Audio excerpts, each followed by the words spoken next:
The trade was not catastrophic. 1% loss, within your defined risk. Exactly the kind of loss your system accounts for. The kind that happens regularly. The kind you planned for. You closed the position, the loss was booked. Objectively, it was over, but something was still running, not in the market, in you. A low-level activation that did not switch off when the position closed, a residue. The replay began almost immediately. Why did I take that entry? What did I miss? Where did the analysis go wrong? And underneath the replay, quieter but more powerful, a feeling.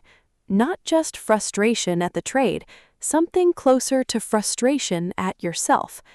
The next setup formed 20 minutes later. You saw it. Clean structure, valid criteria. The kind of setup you would have taken automatically before the loss. But something was different now. A hesitation that was not there before. A question underneath the analysis. What if this one fails too? So you waited. Too long. The entry passed. You watched the trade move to your target without you. Now the frustration doubled. The loss and the missed winner. The session that began with a normal losing trade had become something else, a psychological spiral that no single trade caused, but that one trade triggered. Because the trade ended, but the emotional state did not. And the emotional state went into the next decision, and the one after that, until a bad trade became a bad hour, and a bad hour became a bad day, and the account damage from a session that should have cost 1% cost 4%. Not because the market was difficult, because emotional carryover multiplied the cost of a single mistake across every decision that followed it. In this video, we are going to examine exactly what emotional carryover is, what is happening neurologically when one trade's emotional residue contaminates the next decision, and what the professional practice of psychological trade separation actually looks like in real time. Let's go deep.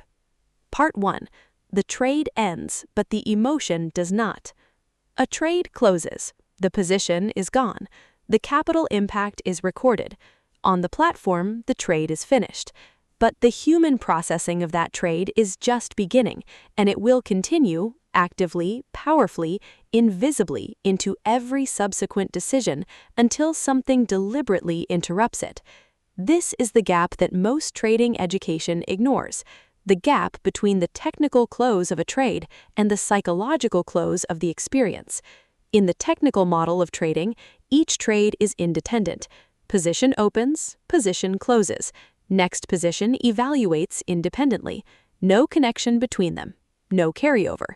Each trade stands alone. But in the psychological model of trading, in the reality of how a human nervous system processes sequential financial decisions under genuine risk, this independence does not exist. Each trade leaves a residue, an emotional imprint that is still present when the next decision is evaluated. The size of that imprint depends on the intensity of the emotional experience. A straightforward loss that came and went cleanly leaves a small imprint. A loss that felt unexpected, that violated an expectation, that arrived with a story of what could have been, leaves a larger one. A loss in which a rule was broken, where the trader knows they deviated and paid for it, leaves one larger still. And that imprint, regardless of its size, does not stay in the past where the trade occurred. It travels forward, into the next evaluation, into the next decision, into the next trade, coloring every subsequent judgment with the emotional residue of what just happened, until the session that should have contained one controlled loss contained 4. Because one loss was the financial cost, and 3 more were the emotional cost of the emotional carryover. Part 2. The neuroscience of emotional carryover. Let's go inside the brain, because the mechanism of emotional carryover is not a mindset problem, it is a neurological one, and understanding it explains why simply telling yourself to move on is almost never sufficient. When a trade produces a painful outcome, a loss, a missed winner, a rule violation, the amygdala activates, the stress response fires, cortisol enters the system. The nervous system shifts into an elevated state. In a world without time pressure, where the next decision could wait hours or days, this elevation would resolve naturally. The cortisol would clear, the amygdala would return to baseline, the prefrontal cortex would fully reactivate, and the next decision would be made from a neutral state. But trading does not allow this natural resolution. The next setup may form within minutes. The market continues moving regardless of the trader's psychological state, and the decision to wait or act on the next opportunity must be made before the nervous system has returned to baseline, which means the next decision is evaluated by a brain that is still running the elevated stress response from the previous trade, still processing the emotional content of the loss, still under the influence of the cortisol that the previous trade released. This is state contamination, the emotional state generated by one event, one trade, contaminating the processing of the next event, the next trade. And state-contaminated processing produces specific and predictable distortions, narrowed perception, shortened time horizon, increased sensitivity to threat signals, reduced tolerance for ambiguity, heightened urgency. Each of these distortions pushes decision-making in a specific direction, away from patient criteria-based evaluation, toward urgent recovery-focused action. And urgent recovery-focused action in a probabilistic market produces exactly the outcomes that urgency is trying to avoid: more losses, more frustration, more contamination, more distortion. There is also a second neurological layer specific to emotional carryover: attentional narrowing. After a painful trade, the brain's attentional system narrows its focus, not by choice, by design. Narrowed attention is a threat response. It focuses cognitive resources on the source of the threat and the immediate environment. In an evolutionary context, this narrowing was protective. It prevented distraction during dangerous situations. In a trading context, it is destructive, because effective market analysis requires broad attention, the ability to see multiple factors simultaneously, to weigh confluences, to evaluate context, to hold the plan in mind while assessing the setup. Narrowed attention cannot do this. It sees only the most immediate and emotionally salient information: the price moving, the potential recovery, the urgency to act, and it filters out the quieter but more important information: the criteria not met, the confirmation absent, the risk not properly assessed, resulting in trades that look like opportunities to a narrowed attentional system but would never have qualified under normal broad attention. Part 3. State contamination in real time. Let's trace exactly what happens inside a contaminated trading session. The session begins neutrally. The trader is focused. The plan is clear. The first setup forms. The entry is taken correctly. The trade moves against the position briefly, then it reverses and reaches the target. A win. Clean execution. Neutral emotional response. The second trade forms 40 minutes later. The setup qualifies. The entry is taken. Price stalls immediately, moves sideways, then drops toward the stop. The stop is hit. A loss, 1%, within the plan, expected. But the emotional response is not neutral. There is frustration, not dramatic, but present. A replay begins. Was the entry early? Was the confirmation sufficient? Was there a signal that was missed? The third setup forms 20 minutes later.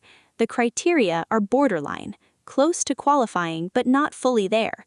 Before the loss, this trade would have been left alone, but now the emotional state is altered. The frustration is present. The attentional narrowing is narrowed. The urgent recovery is building, and the borderline setup looks different than it would have from a neutral state. The trade is taken. It fails. Now the session has 2 losses, 3 of which were produced not by the market but the emotional carryover from the first. The first loss was the financial cost. The other three were the psychological tax, paid not to the market, to the unmanaged emotional state that the first loss left behind. Part 4. The behavioral spiral. Once emotional contamination is active, behaviors shift in predictable ways. The first behavioral shift is forced trades. The emotional contaminated state generates recovery urgency, and recovery urgency looks for trades to enter, not qualified trades, available ones. Trades that can be entered now and might recover the loss now. The standards that would filter these trades in a neutral state have been temporarily overridden by the urgency, and the forced trade that results almost always fails, because it was taken in response to emotional need, not market structure. The second behavioral shift is size escalation. The recovery urgency calculates that standard size will not recover the loss quickly enough. Larger size will. So the next trade is sized up, not because the setup warrants it, because the emotional state demands faster resolution.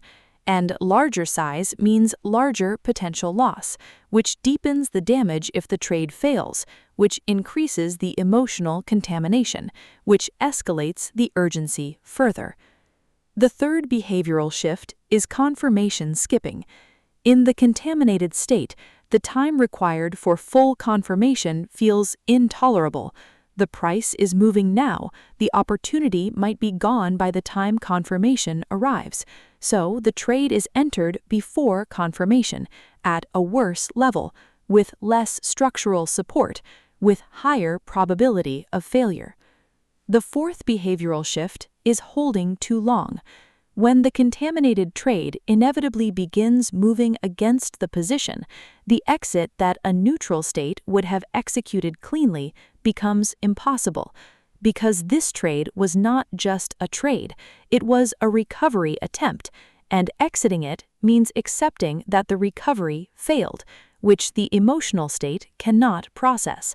So the position is held, the loss grows, and the contamination deepens. Notice what all of these behaviors have in common. None of them were caused by the market.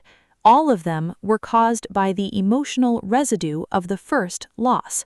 The market was simply the environment in which the contaminated state expressed itself. Part 5. Why resetting is harder than it sounds. Most traders know they should reset between trades, move on, fresh start, let it go. And most traders find this nearly impossible in practice, not because they lack self-awareness, because they misunderstand what reset actually requires. Reset is not a verbal decision, it is a physiological state change.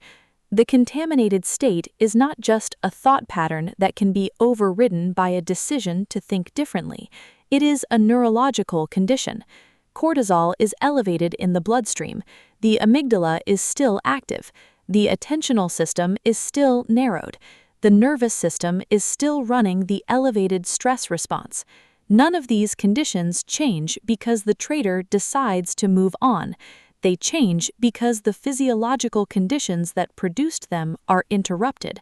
This is why simply closing the losing trade and looking at the next chart is almost never sufficient for genuine reset. The chart has changed, the trader has not. Genuine reset requires a deliberate interruption of the physiological state, not a mental decision, a physical one, a period of deliberate disengagement from the trading environment, a physiological intervention that begins the process of cortisol reduction, that allows the amygdala to return toward baseline, that gives the prefrontal cortex the conditions it needs to fully reactivate. Only after that physiological reset is the next decision genuinely independent of the previous trait. Only after that reset is the emotional carryover interrupted. And only after that reset is the trader approaching the next setup from a neutral state, rather than a contaminated one. Part 6. Lessons from professional traders.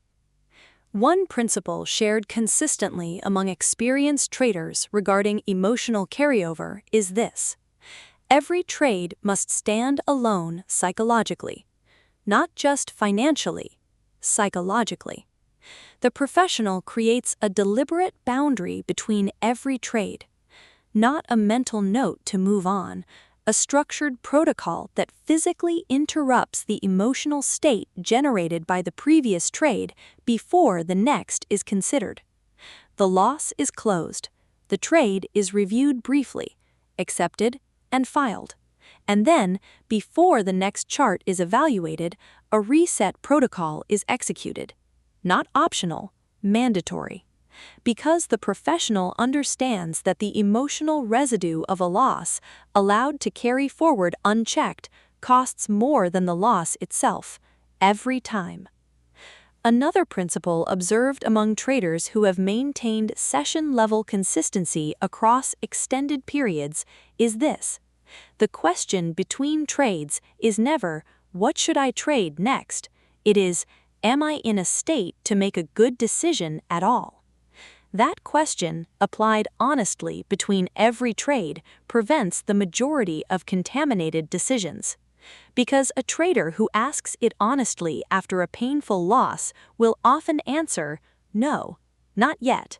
And the correct response to that answer is not forcing a reset, it is accepting that the session may be over, that the most profitable decision available is sometimes to close the platform, to protect the capital that remains from the decisions that a contaminated state would produce. That willingness to end a session before a neutral state is achievable is one of the most valuable and most underutilized tools in trading psychology. Part 7. The real question. Between every trade, especially after a loss, there is one question that should replace all others. Not, "How do I recover that loss?" Not, "What setup is available right now?" Not, "How do I make this session profitable?" But, "Am I emotionally neutral enough to make a good decision?" That question changes everything because it shifts the evaluation from the market to the trader, from what is available out there to what is available in here. And the honest answer to that question, assessed against the specific physiological indicators of neutrality rather than the verbal decision to move on, determines whether any subsequent trade should be taken at all. Clarity produces good execution. Urgency produces poor execution. And the only question that distinguishes between them is the honest assessment of current emotional state, not what the market is doing, what you are doing, inside, right now, before the next click. Part 8. Practical tools for breaking emotional carryover. Let's get concrete. The first tool is the mandatory inter-trade gap.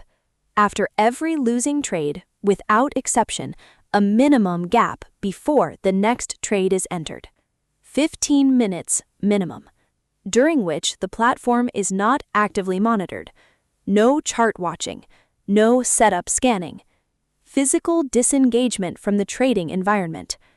This 15 minutes allows cortisol to begin reducing, allows the amygdala activation to begin subsiding, allows the prefrontal cortex to begin reactivating.